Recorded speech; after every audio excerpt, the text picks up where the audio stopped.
Hello అందరికీ welcome back to my channel Sushma's kitchen and vlogs. ఈరోజు ఈ వ్లాగ్ వచ్చేసి ఏంటంటే మేమైతే గోవాకి వెళ్ళామండి. సో మా గోవా ట్రిప్ ఎలా జరిగింది, ఏమేం ప్లేసెస్ కవర్ చేసామో నేను ఈ వీడియోలో మొత్తం కూడా చూపిస్తాను. వీడియోను ఫస్ట్ టైం చూస్తున్న వాళ్ళు ఎవరైనా ఉంటే కనుక ఇప్పుడే సబ్స్క్రైబ్ చేసుకోండి. మేమైతే ముంబై నుంచి గోవాకి అయితే వచ్చేసాము. మేము ట్రైన్లో వచ్చాము. సో గోవాలో తివిమ్ అనే రైల్వే స్టేషన్లో అయితే దిగేసాము. ఇది రైల్వే స్టేషన్ అనమాట. ఇక్కడే ప్రీపెయిడ్ ట్యాక్సీ కౌంటర్ అయితే ఉంటుంది. సో మనం ఎక్కడికి వెళ్ళాలనుకుంటున్నామో అక్కడ నుంచి అయితే మనము మనీ పే చేసి ట్యాక్సీని మాట్లాడుకుని అయితే వెళ్ళాల్సి ఉంటుంది. ఇక్కడ ఓలా కానీ ఊబర్స్ కానీ ఏవి ఉండవండి. ఇక్కడ ట్యాక్సీ మాట్లాడుకొని వెళ్ళాల్సిందే. మేము కూడా ట్యాక్సీ మాట్లాడుకొని వెళ్తున్నాము. మేము రూమ్ వచ్చేసి నార్త్ గోవాలోని కండోలిన్ ప్లేస్లో తీసుకున్నాము. ఇక్కడ రూమ్ దగ్గరికి అయితే వచ్చేసాము. మేము తీసుకున్నదైతే ఒక అపార్ట్మెంట్లో అనమాట. అది కూడా 1 BHK ఫ్లాట్ అయితే తీసుకున్నాము. ఇక్కడ రూమ్స్ అయితే చాలా చాలా బాగున్నాయి. కిచెన్లో కొన్ని వెసల్స్ కూడా ఉన్నాయి. మనం కావాలంటే గ్రోసరీస్ కొనుక్కొని కనుక కుకింగ్ కూడా చేసుకోవచ్చు. సో ఇదనమాట. మేము ఇక్కడికి వచ్చేసరికి టైం అయితే 12 అయింది. ఫస్ట్ ఇక్కడికి రాగానే లగేజ్ అంతా కూడా రూమ్లో పెట్టేసి ఇలా స్విమ్మింగ్ పూల్ దగ్గరికి అయితే వచ్చేసాము. ఇక్కడ మా పాప కాసేపు అయితే ఆడుకుంది. ఇక్కడ కొద్దిసేపు టైం స్పెండ్ చేసిన తర్వాత రూమ్లోకి అయితే వెళ్ళి ఫ్రెష్ అప్ అయ్యాము. ఆ తర్వాత ఇక్కడ పక్కనే కొన్ని తెలుగు రెస్టారెంట్స్ అయితే ఉన్నాయి. రాయలసీమ రుచులు, తెలుగు రుచులు అని. సో ఇక్కడైతే లంచ్ చేసేసాము. ఆ తర్వాత ఇక్కడ రెంట్కి అయితే ఒక 2 వీలర్ తీసుకున్నాము. 2 వీలర్ కాస్ట్ వచ్చేసి 300 నుంచి 500 రూపీస్ వరకు ఉంటుంది. అంటే బండి కండిషన్ బట్టి రేట్ అనేది ఉంటుంది. మనం బండి తీసుకునేటప్పుడు జాగ్రత్తగా ముందే బండి ఎలా ఉందనేది చూసుకోవాలి. అలాగే ఒక వీడియో కూడా తీసి పెట్టుకోవాలి. అలా బండి తీసుకున్న తర్వాత మేమైతే ఫస్ట్ ప్లేస్ వచ్చేసి అగోడా ఫోర్ట్ దగ్గరికి వచ్చేసాము. ఇక్కడంతా కూడా పెయిడ్ పార్కింగ్ ఉంటుంది. 50 రూపీస్ అయితే పార్కింగ్ ఫీజు. అలాగే లోపలికి ఎంట్రీ అవ్వడానికి 25 రూపీస్ అయితే టికెట్ ఉంటుంది. టికెట్ తీసుకొని ఇప్పుడైతే లోపలికి ఎంట్రీ అవుతున్నాము.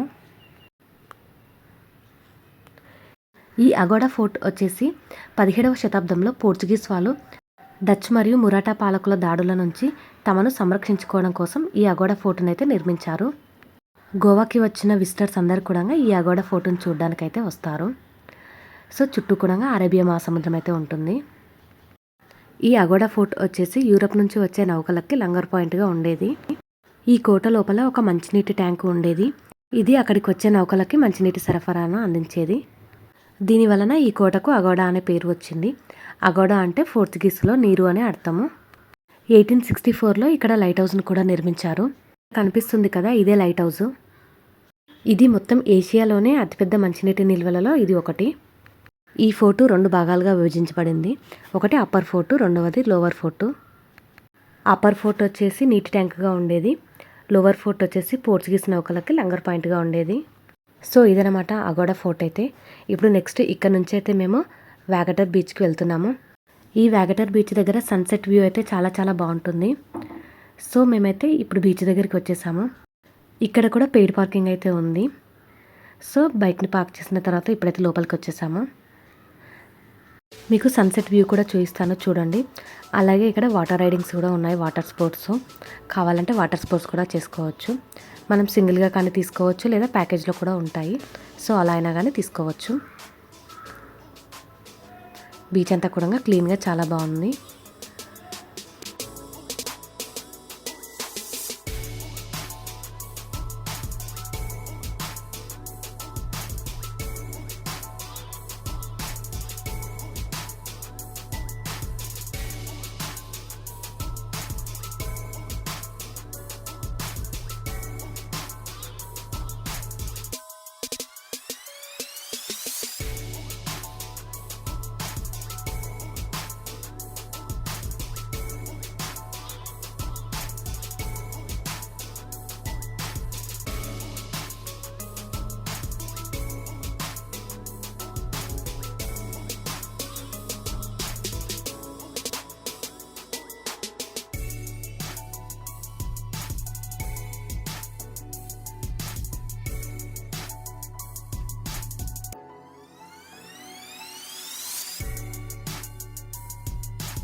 ఇక్కడ సన్సెట్ చూసిన తర్వాత ఇక్కడ కాసేపు టైం స్పెండ్ చేసి ఇక్కడ నుంచి అయితే బాగా బీచ్కి వెళ్ళాము.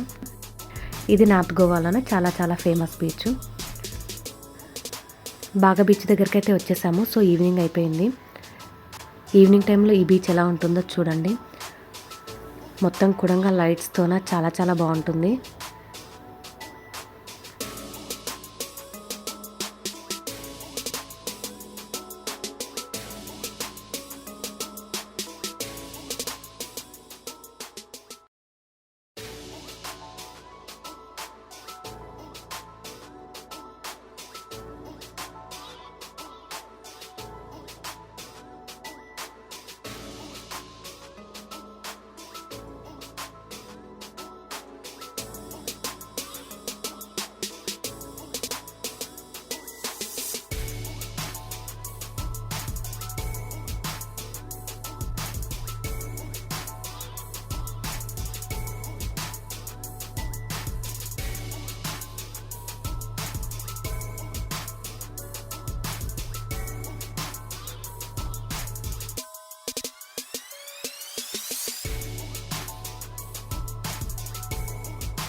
నైట్ టైంలో ఈ బీచెస్ అయితే మ్యూజిక్తోన డ్యాన్స్లతోన చాలా చాలా ఫుల్ కలర్ఫుల్గా కనిపిస్తూ ఉంటుంది మనకి.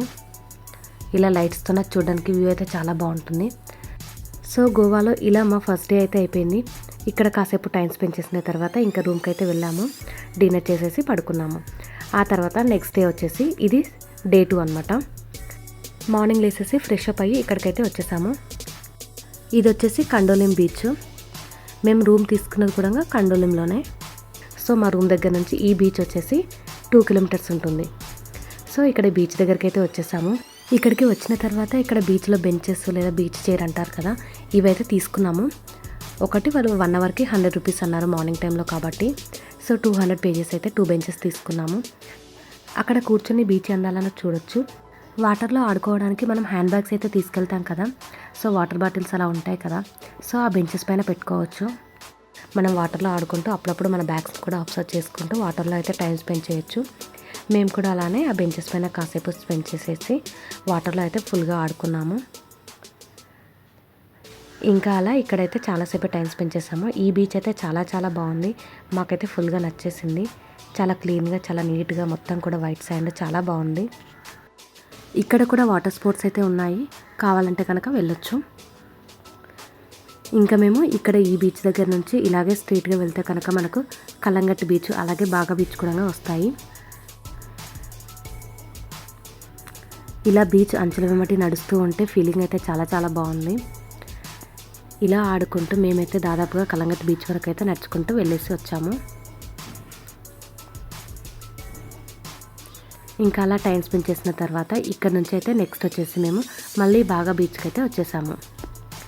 మేము ఫస్ట్ డే రోజు నైట్ టైంలో వెళ్ళాం కదా, సో డే టైంలో ఈ బీచ్ ఎలా ఉంటుందో చూడడానికి అయితే వచ్చేసాము. డే టైంలో చూస్తే కనుక నార్మల్గా బీచెస్ ఎలా ఉంటాయో అలాగే ఉంది ఇది కూడా. నైట్ టైంలో మాత్రం లైట్స్తో చాలా చాలా బాగుంది. ఈ బీచ్ కూడా చాలా నీట్గా, చాలా క్లీన్గా ఉంది. సో ఇక్కడైతే మిగతా బీచెస్తో కంపేర్ చేస్తే ఇక్కడ జనాలు అయితే కాస్త ఎక్కువగానే ఉన్నారు. ఇక్కడ కూడా వాటర్లో అయితే ఆడుకున్నాము. ఇక్కడ కూడా వాటర్ స్పోర్ట్స్ అయితే ఉన్నాయి. కావాలంటే మనం సింగిల్గా తీసుకోవచ్చు, లేదా ప్యాకేజ్ కూడా ఉంటుంది. అన్ని స్పోర్ట్స్ కవర్ చేస్తారు ప్యాకేజ్లో తీసుకుంటే కనుక. కావాలంటే అవి తీసుకొని వెళ్ళొచ్చు.